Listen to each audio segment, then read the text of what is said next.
Honestly, if I don't do it like this, I'm not going to do it. So let's just jump right into it. I'm going to do both these movies really quick. I honestly don't have a lot to say about Live Free or Die Hard. I just recorded for like 2 straight hours. The Mandalorian, like 7 different movies, all sorts of shit. So I've been talking for a long time. So I apologize if this one isn't all that entertaining. But, okay. Live Free or Die Hard. Let's start with this one first. I do like this movie. I feel like it doesn't age well though on multiple viewings. Like the first time I watched it, I was like, okay, that was clearly different. It didn't feel like the original 3 at all. It didn't even feel like the same John McClane. It just didn't. It felt like Bruce Willis playing a John McClane type character, but I never felt like this was actually John McClane from Die Hard with a Vengeance, Die Hard or fucking Die Hard. I just didn't feel it. Does anybody else have this feeling? And honestly, one of the big reasons for this, and this is such a stupid thing to say, but it's a weird thing. Anybody else with me on this? His shaved head. I want to see the John McClane hair on him. I want to see the balding. Maybe he's got even more of a recession. I don't know why. I don't like that he's bald. That's a really weird nitpick. And it's funny because like Tom Cruise's Ethan Hunt in the Mission Impossible franchise, it goes from like short hair to long hair to short hair to long hair. Like his hair changes throughout, and it doesn't bother me anywhere near as much as this bald head does in this one and A Good Day to Die Hard. But there is some good to be had here. Honestly, my biggest gripe with this movie, not the bald head, that really isn't that big of a gripe. It's just one of the reasons I don't feel like he is John McClane in this. One of my biggest gripes, my biggest gripe of this film, and this is going to be a very weird one for me to say because I do love Timothy Olyphant as an actor. I just talked about how much I loved him as Cobb Vanth in The Mandalorian Season 2, Episode 1. And I love him in Santa Clarita Diet, of course, Deadwood. Like, he's awesome, man. He really is, and he's such a great comedic talent as well. I find him to be hysterical. But his character in this is just too uptight. I don't like his character in this. He doesn't bring anything interesting to this role. He feels very one note. I'm not a fan of him in this. And that's kind of hard to say because I do love the guy so much, and seeing him as a villain. I'm trying to think of another role where he's a villain. I know it exists, and I'm not like thinking about it off the top of my head, but maybe I just don't like him as a villain. I'm gonna have to look into his filmography, but he's just such a likable guy. I love him and everything. He's just like, and I think that's what it is. Timothy Olyphant has such a presence about him that is very appealing, and it's all lost here. Like the goofy guy that he is in Santa Clarita Diet, whether his character in Deadwood, all that. There's such a charm to him. He's such a charming guy. That's all lost here. There's no charm to him. He's trying to play like a tough, rugged, bad guy kind of character. And it's like taking away his charisma, which is what makes him for me. Whatever he's in, he has this like undeniable charisma. And it's just gone here. He just plays it very straight, no character, no fun, just very like stern face, and now I'm going to do this to you. I don't like it. So that's a huge issue. And I really like the villains in this franchise, whether it be Hans Gruber or his brother Simon or, one of the many villains in Die Hard 2. All of them. I enjoy, every one of them. But his character in this, I just don't like. Now, as far as the whole like global scale, as opposed to something being a little bit more like Die Hard is very like contained. It's in a big skyscraper building. The second one's a little bigger, right? It's on it's in an airport, so there's more space. There's more, And then the third one, it opens it up to the entirety of New York City. So we're moving, and we even move into Canada at the end of the damn movie. So there's a lot of movement happening. In that one. This one opens it up to the fucking world. Like he's moving across the country. We're in Washington D.C. We're all over the damn place in this movie. He's getting in helicopters. He's flying around. Whatever. So they just keep getting bigger and bigger. And then in the fifth movie, he even goes to a different country. We're in Russia this time, you know. So they're always moving the goalpost for this franchise. So I didn't mind that. And the whole idea of like the fire sale, the hacker, he's burning down democracy, or no, democracy, whatever the fuck I'm talking about. It's almost 4 a.m. But I haven't yawned once, which is kind of odd. But security, cybersecurity, he's burning down everything so that, of course, he can make money, right? It's always about the money in this franchise. And John McClane is here to stop him. And we got Justin Long as the comedic relief. He's the replacement for Zeus, the buddy character in this that plays, as I said, the comedic relief. And he's funny. He has a lot of really funny lines in this, and he's a very likable guy. I mean, he plays the same fucking character in every movie I've ever seen him in, whether it be Jeepers Creepers or Waiting or whatever. Doesn't matter. He plays the same guy. I don't care. It's a funny guy. He's that smart ass character, and he plays it well here. So I do like him in that. The action sequences in this are a little too much. I think that's another issue with this movie. John McClane is in a truck taking on like a fucking fighter jet. Like it's too much. It's just a little too much for Die Hard for me. Just personally, I don't know. It's a little too much. I think that's another reason why this doesn't feel like Die Hard. Die Hard, the other ones are a little bit more grounded. Like, is it realistic? No, but it's like that almost realistic, where it's like, okay, this is playing within the realm of reality, albeit like, you know, ridiculous, fantastical. But this is to the next level. And I get it. It's a sequel. It's bringing it back after a while. You're bringing in a new director. He's trying to amp it up. He's got to take John McClane to the next level. But he takes out a helicopter with a fucking car. It's a little much. It's just a little much. That being said, there's still fun sequences. And then like the whole car falling down the elevator shaft, and it's all caught up in the stuff, and then, you know, the girls fighting him there and that. It's fun action.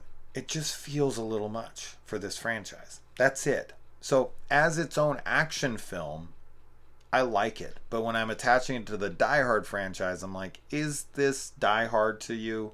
To me, it doesn't feel like it. But regardless, it's still fun. It's still enjoyable. It's just that I don't really care for the villain much. To see Kevin Smith in here as the Warlock is kind of funny, especially since I know they made Cop Out together and they had a big falling out because of that.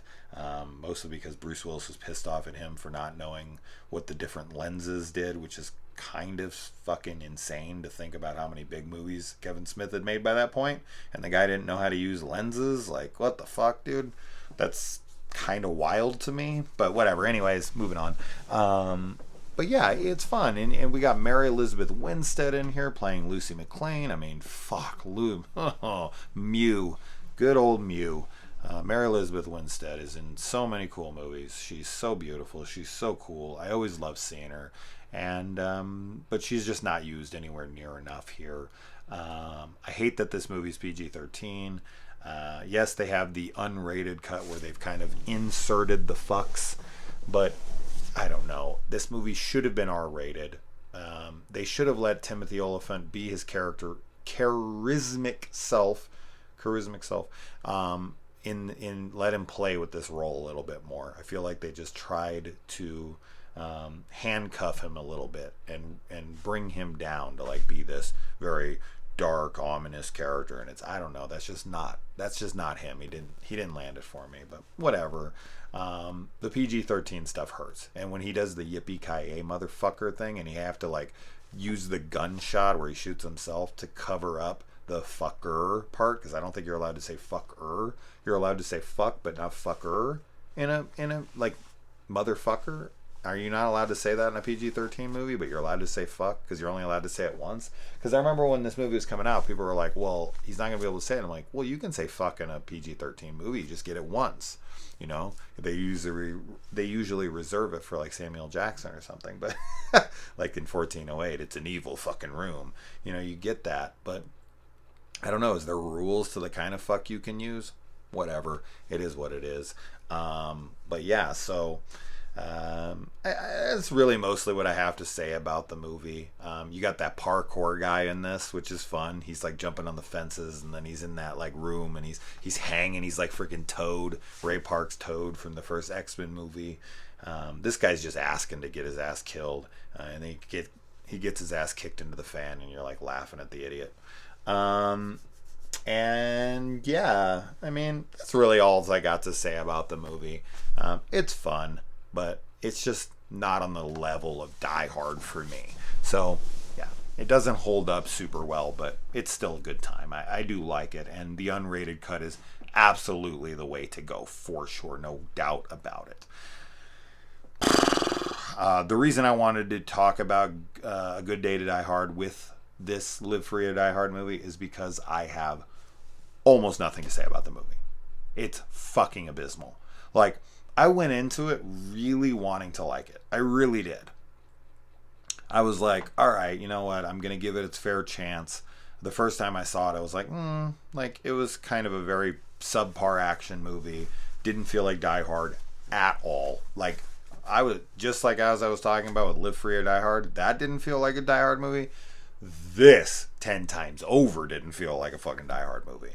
This felt like every generic over-the-top action movie you ever watched with cringy dialogue, you know, one-liners that do not land at all. How many times does John McClane make the I'm on vacation joke in this movie? 4 times, I think I counted. That's an outrageous number of times to use the same joke in a fucking movie. Could they not come up with a different line than I'm on vacation? You're not on vacation. You're coming to save your fucking son from a Russian prison. What are you talking about? But anyways, yeah, I mean, I don't even know what to say about this movie. How many cars did they wreck in this movie? 150, 200 cars? They wrecked so many cars. I was laughing. I was watching this and I was just like, 20 minutes into this movie, they've wrecked like 50 cars.